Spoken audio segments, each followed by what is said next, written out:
Hey everybody, your idiot is back. So talking about Umbrella Academy today. I'm redoing this intro because I started talking and I realized half through that my mic was not on. So yeah, wonderful stuff for me. A genius. Right. Umbrella Academy. Umbrella Academy is a superhero series that is more comedic than is dramatic, but it can also do drama well. It's being created by one of the singers from My Chemical Romance. Never listened to My Chemical Romance, never will. But I was quite surprised when I learned that he is behind the comic series and their adaptation on Netflix because he served as a director, I think, like a producer or of sorts or something like that. Not director, producer. Right. So the series in general revolves around the family of dysfunctional superheroes that don't interact well with each other and have been split up for years before finally reuniting because of the death of their Professor X, Hargreaves. So basically, the whole series is like this peek into their relationship, how they interact with one another, and the very notion of family. What makes family? Are they really a family? And the answer is yes, they're really a family. They might be shit to one another, they might be crappy, but they are, at the end of the day, still a family. And it's also very in tune with exploring different chronologies, alternate universes, and stuff like that. So that is also an interesting and very vital core concept of the series as a whole, because that's how they basically the universe changes by the season. I won't get too much into that, but and it's kind of spoilery, but I mean it's not that spoilery, right? It's a superhero series, so yeah, make of that what you will. Then we have another plot point, which is again spoilery. Every season, there is an existential crisis to the Earth and to the universe itself, actually, which is, well, sparked by them. Always them. And finally, we understand why this season.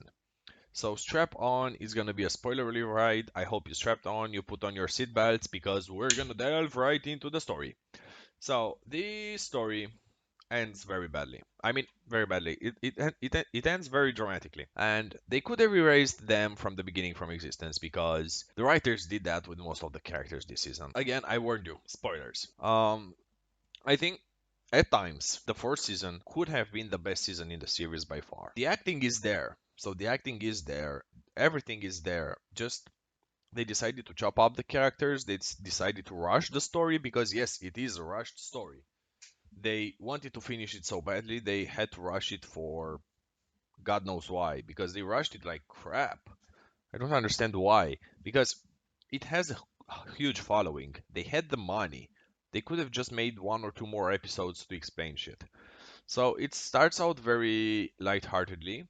It starts out with them without their powers after the events of season 3. If you've been spoiled by that, what the fuck are you doing on a review on season 4 of Umbrella Academy? Right, but let's dive right back into it. So, they are without their powers right now. They are living normal lives, which apparently doesn't really suit them because, except Luther, who is a very good professional dancer, everyone else is crappy at living life normally. You've got Klaus, who is because his main power was resurrection and talking to dead things. See, the Seance, as they called him in the comics.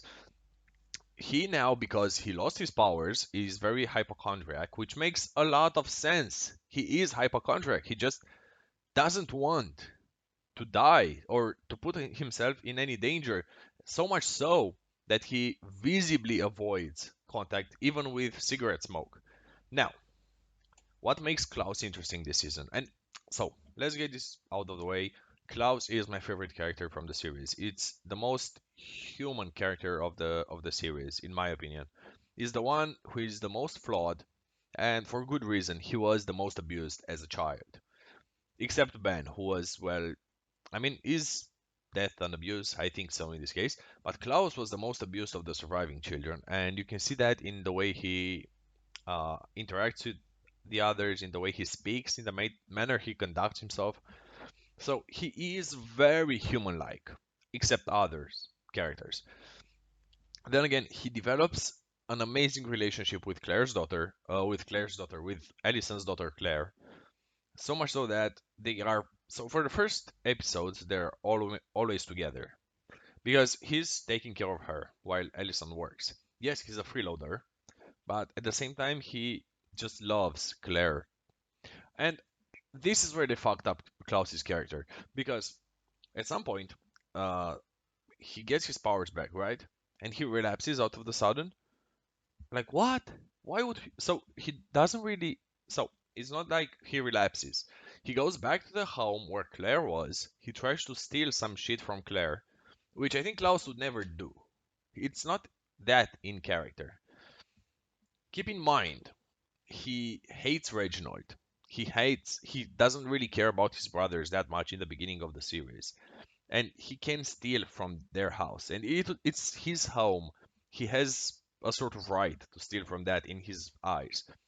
But I don't think the Klaus that we've been presented with for 3 seasons would have ever stolen for Claire or would have ever not been stopped by Claire from declining back into the first season Klaus. I think they just decided to destroy all of his personal growth because he grew over 3 seasons, even without losing his powers. In the third season, he was an amazing human being and a powerful one as well. A powerful superhero as well. They just butchered his character for this season. They relegated him to first episode, first season Klaus, which again was crappy. He grows in the end, so he grows kind of in the end, but then again, he receives only a little screen time and after his arc at the beginning of the season, he is relegated to a comedic relief character, which I think it was shitty because he is central to a lot of things throughout the seasons. To just relegate him like that feels dirty, and a lot of things happening with him feel so out of character. Now, we're talking about out of character. Let's talk about five. So, before that, the actors for I'm forgetting their names, but they are amazing. I think they're both Irish. At least the Klaus actor is Irish, and he actually lives in Ireland.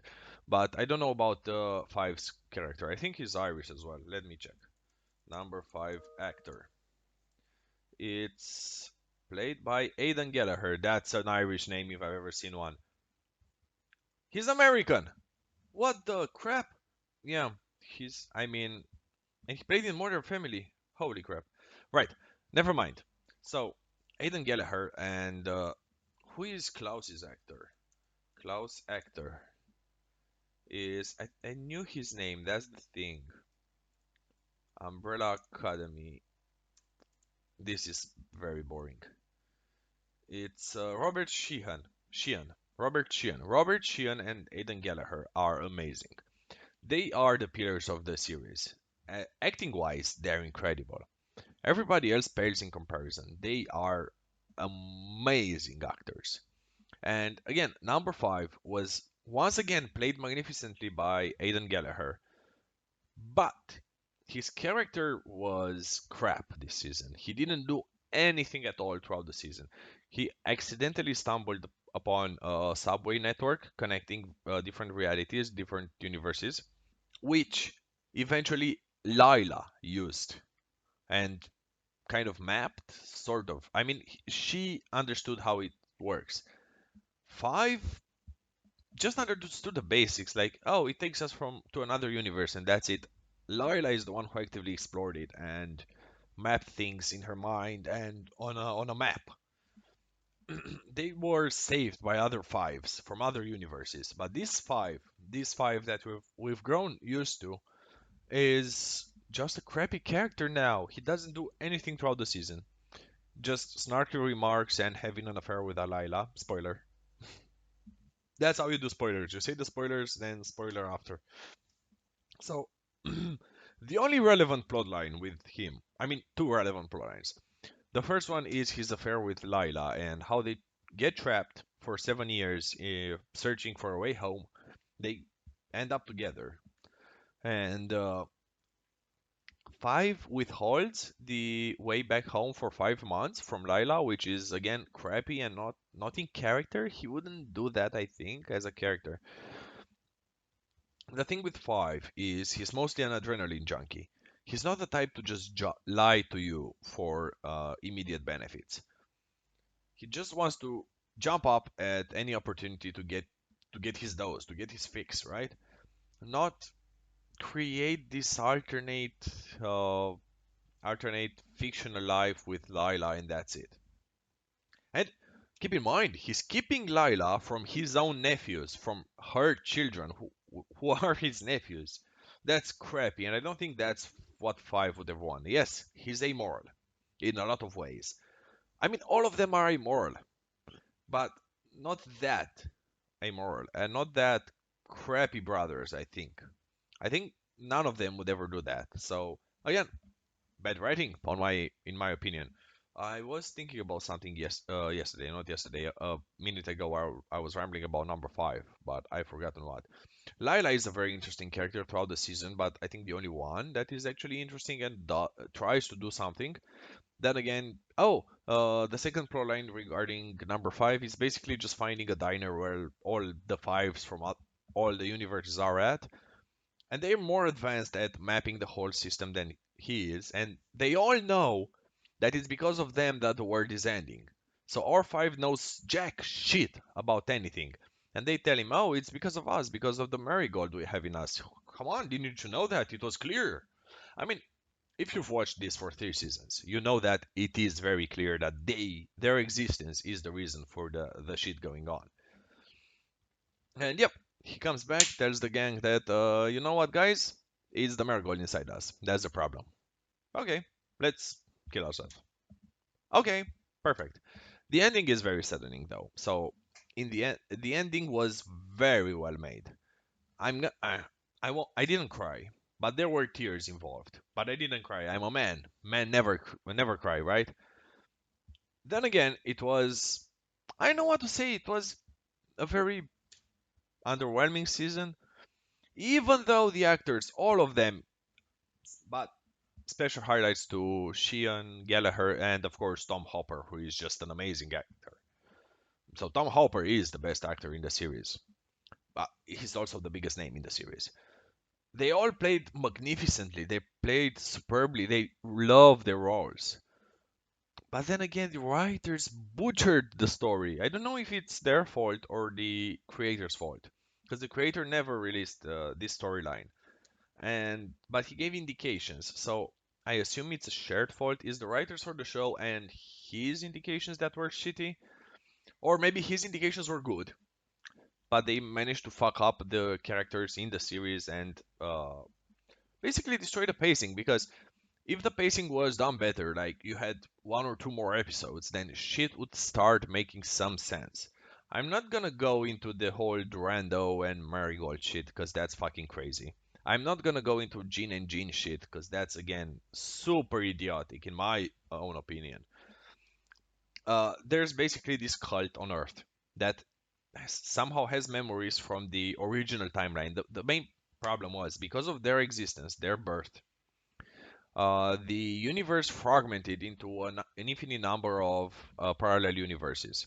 There's only supposed to be one, and some people from this planet actually have memories of the original universe, and they form a cult, which is like a massive cult. There are like thousands of people on the streets in that cult, and it's led by two scientists, Jean and Jean.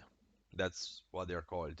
They get infiltrated by, in this universe, Reginald's wife is alive. Surprise, surprise. And she infiltrates the cult by murdering anyone, which again, it's out of character. It's not her character. She was, throughout the seasons, she was this good presence and this presence that actually made Reginald a better person and a very good person. But then they just fuck her over, like killing indiscriminately left and right, and I know, changed her way too much in 10 minutes. So that's the problem. In 10 minutes, they decide to take a whole shift with her character without ever getting a glimpse that there might be something else going on with her. Shitty writing. There's nothing there that would indicate such a thing. She was always kind. And the fact that at the end, Reginald decides, or Rather, the reason they all die is that Reginald decides not to kill his son, which shows that Reginald can be a good person with her around. So again, doesn't make sense for her to do that, but whatever. Reginald is very likable in this universe. He actually has a heart to heart with Victor, played by Elliot Page. Elliot Page does a very strange job in this season. Either he plays very well, exceptionally well, or he plays like shit. For the first three episodes, he played so shittily, it was cringy. I was feeling the cringe. But then for the last three episodes, he actually acted very well and very in character. And it wasn't this pretentious, over the top acting. It was normal acting that you like to see. And I started to believe that, okay, this is a character. This is Victor. It's not Elliot Page. Thank you. The character in the last three episodes was the only character doing anything. So everybody else were doing their shit. Victor was the only one driving the plot forward. Without him, there would be no plot. Nobody knew about what was happening except Victor, and Victor was the only one actively trying to do something. So at the end of the day, you have um, Luther, who is a very good character in the series. He, I think, no, I want to retcon everything I said before. Of all the characters, Luther is the only one who shows any visible progress because he started out the series like this very sheltered boy believing in his father, and now he finally does things for himself. He lives for himself. He doesn't only live for his father, and it's so beautiful to see. And the way he interacts with everybody, and he's actually a smart person compared to other brothers like Diego. Diego is virtually the same from the series. He's somewhat funny. I mean, baby shark, baby shark, baby shark is this song that always plays in his car, and it's so amazing because he and Layla have three kids. They have a family, and their banter is very good. Their banter also with Five and with Luther is very good. It's very funny. So Diego only has to comedic relief throughout the season. Other than that, he's non-present. Another character that I liked alongside Luther was actually Allison. I don't like the fact that Luther and Allison are not a thing anymore, not feeling anything for one another, which is kind of meh. I mean, I was hoping for something there, but apparently not.